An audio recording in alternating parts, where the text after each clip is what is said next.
ایک strong man کا ابھرا.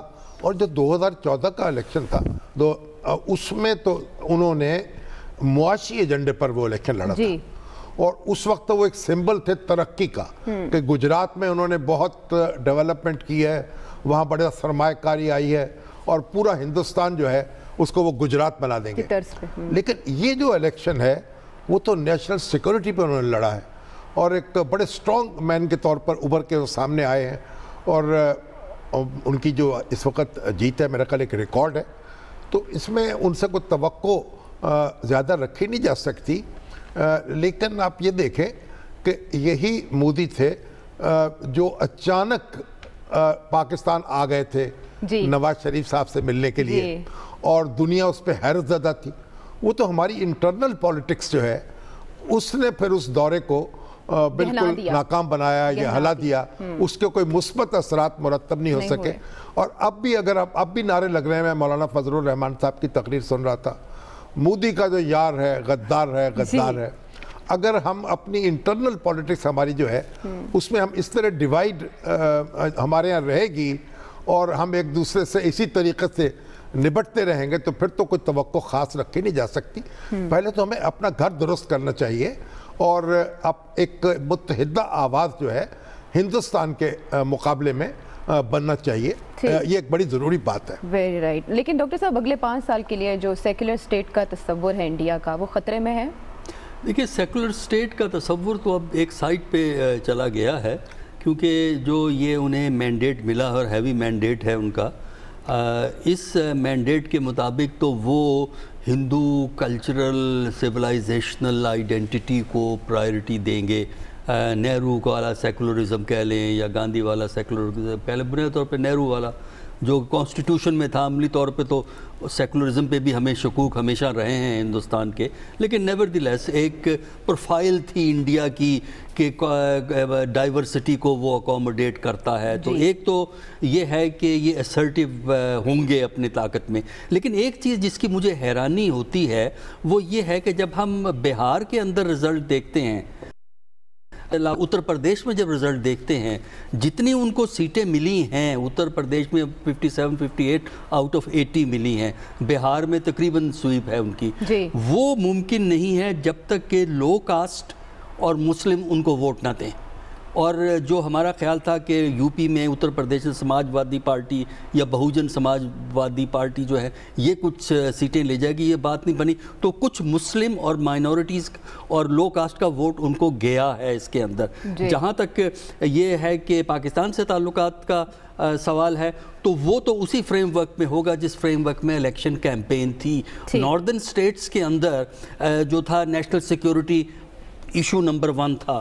جب وہ ناردرن سٹیٹ سے نکل کے ایسٹرن سٹیٹس میں یا سدرن سٹیٹ میں جاتے ہیں تو وہاں ان کا نیشنل سیکورٹی کا تذکرہ تو ملتا ہے ان کی کیمپین میں, لیکن زیادہ فوکس ان کا ہے انڈیاز گریٹنس, کہ انڈیا بہت بڑی طاقت ہے, انڈیا جو ہے وہ عالمی سطح میں بڑی قوتوں کے ساتھ امریکہ, رشیا, چین اس لیول کا ملک ہے, پاکستان کے لیول کا ملک نہیں ہے. اور اگر مودی صاحب پاور میں رہتے ہیں تو انڈیا جو ہے ول بیکم گلوبل ڈائمینشن کا ایک کنٹری جو ہے وہ بن جاتا. تو اس کی وجہ اس مکس کے اندر پاکستان کے ساتھ یہ ہے کہ ابتداً کچھ 2-1 اچھے سٹیٹمنٹ آپ کو ملیں گے, وہ صرف یہ ہے کہ ویسٹ کو دکھانا ہے کہ ہم بڑے اچھے ہیں. لیکن جب کروشل کوشچنز آتے ہیں, کشمیر آتا ہے, واٹر ایشو آتا ہے, سیاچن کا ایشو آتا ہے, ٹیررزم کا ایشو آتا ہے, تو انڈیا اپنی شرائط پہ بات کرے گا, پاکستان کی شرائط پہ بات وہ برقرار رکھے گا. ہائپر نیشنلزم کی جیسے کہ ابھی بات ہو رہی ہے, خاور بالادستی کا خواب رکھنے والی اب انتہا پسند ذہنیت دوبارہ برسر اقتدار آ چکی ہے,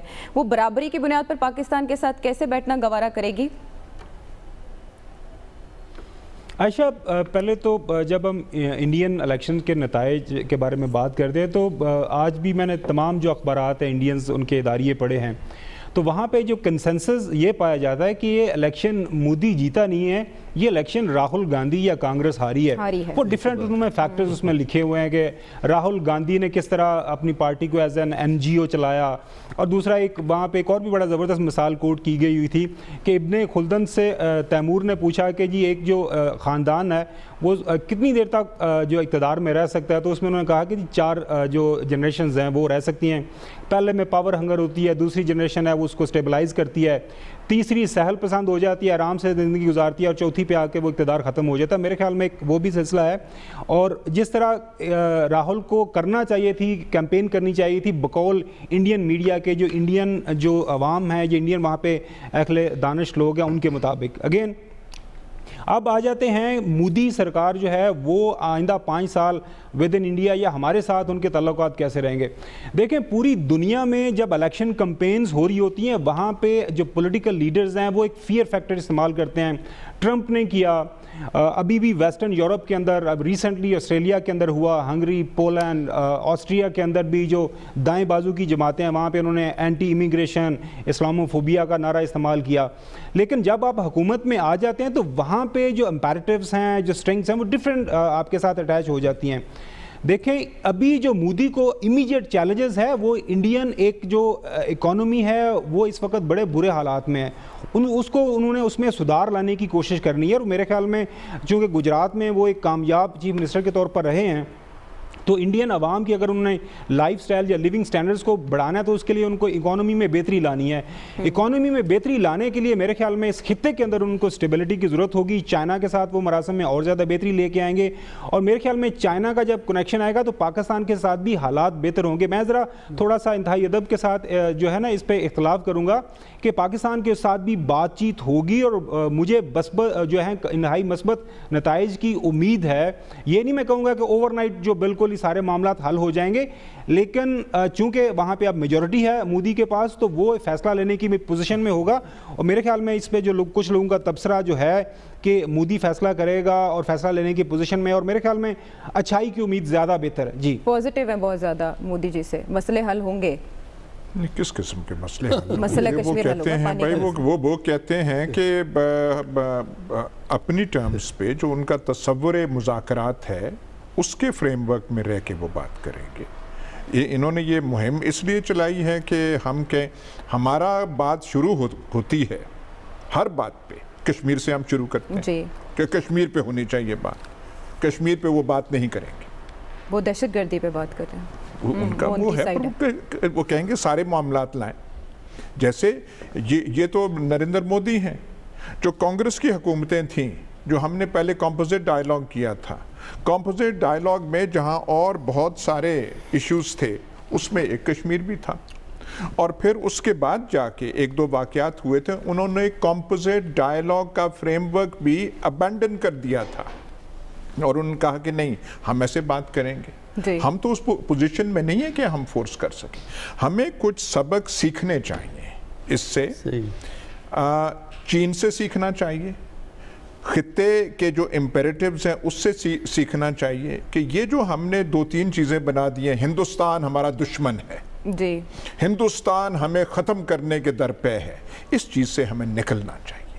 ہم کوئی کھلونا ملک نہیں ہے, 20 کروڑ 22 کروڑ کی آبادی. لیکن ایسا وہاں تو یہی بکتا ہے چورن, جو آپ ہمیں کہہ رہے ہیں کہ ہمیں ایسے نہیں کرنا چاہیے. وہاں الیکشن پاکستان کے ساتھ دشمنی پہ لڑے جاتے ہیں. بھائی وہ لڑتے رہیں نا, وہ لڑتے رہیں. جیسے ہم نے کہا پلوامہ کا انسیڈنٹ, ان کے ایک ہاتھ میں چیز آ گئی, وہ وہاں پہ ایسے کرتے رہیں, پر ہمیں تو اس میں نہیں.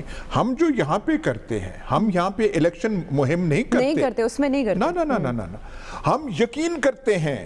اچھا, ہمارے جو سوچ رکھنے والے طبقات ہیں وہ یقین کرتے ہیں کہ ہندوستان ہمارا دشمن ہے, ہندوستان ہمیں ختم کرنا چاہتا ہے, نہرو نے فلانا کہا تھا اور وہ پاکستان کو ایسا کرنا. ہمیں اس چیز سے تھوڑا نکلنا چاہیے. کشمیر مسئلہ رہے گا, تائیوان مسئلہ ہے, پر تائیوان پہ چین جو ہے وہ کیا کہتے ہیں, اس نے کوئی وہ سارے وہ جو ہے سارے تعلقات ہندوستان سے توڑ دیے ہیں.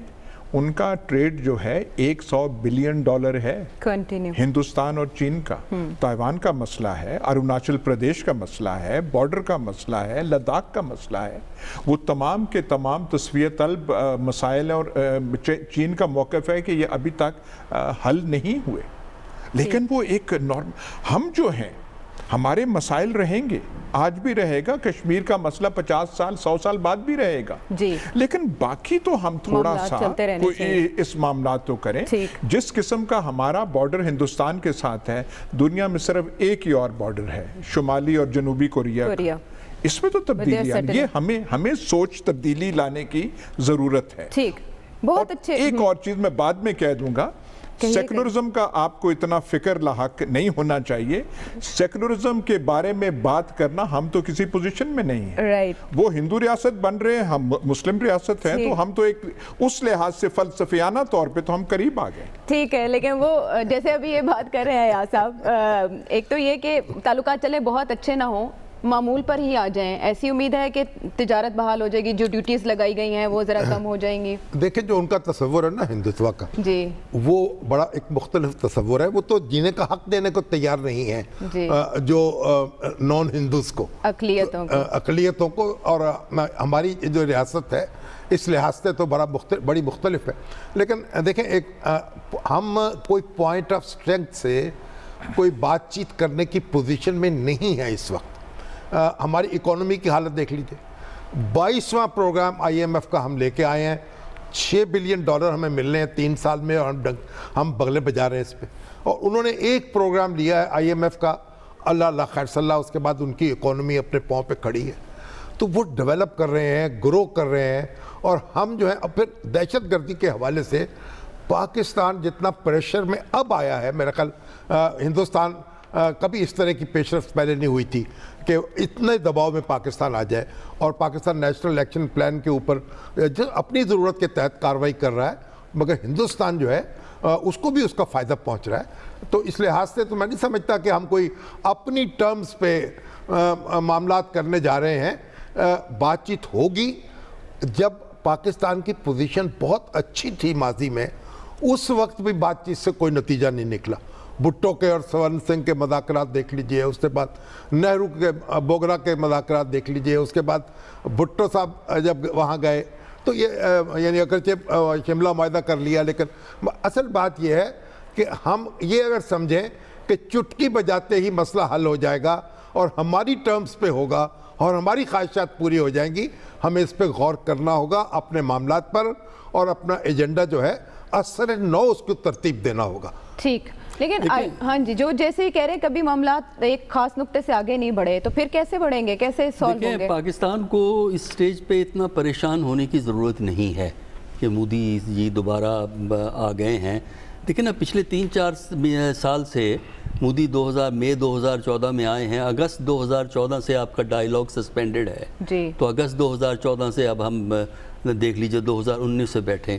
پاکستان کا گزارا ہو رہا ہے، پاکستان چل رہا ہے، تعلقات خراب ہونے کے باوجود انڈیا کے ساتھ. بٹ انٹرنیشنلی لابنگ کا ایفیکٹ ہوتا ہے، یہ تو آپ مانیں گے. اب جیسے مثال شامی صاحب نے بھی دی. دیکھیں وہ میں ابھی میں انٹرنیشنل لابنگ کو بھی ڈیل کر لیتا ہوں. دیکھیں اس میں یہ ہے کہ اگر 2-4 سال اور بھی آپ کے تعلقات جو ہیں وہ اسی طرح چلتے رہتے ہیں، فرق نہیں پڑتا.